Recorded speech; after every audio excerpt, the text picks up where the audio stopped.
Нұр-Сұлтан қаласы Қазақ технология және бизнес университеті колледжінің бірінші курс студенті Тоқтарбек Нұралы. Абай Құнанбайұлы. Өлсе өлер табиғат, адам өлмес. Өлсе өлер табиғат, адам өлмес. Ол бірақ қайтып келіп ойнап күлмес. Менікінің айырылғанын өлді деп ат қойыпты өңкей білмес. Көп адам дүниеден бой алдырған, бой алдырып аяғын көп шалдырған.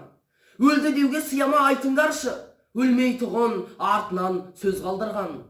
Кім жүрер, тіршілікке көңіл бермей, бақи болмас фәнидің мінін көрмей. Міні қайда екенін біле алмассың, терең ойдың телміріп соңын ермей. Дүниедегі дос ақыретте бірдей болмас, екеуі тап бірдей боп орнаға алмас. Дүниеге ынтық, мәшқарға амалсыздың иманын түгелдеуге аузым бармас.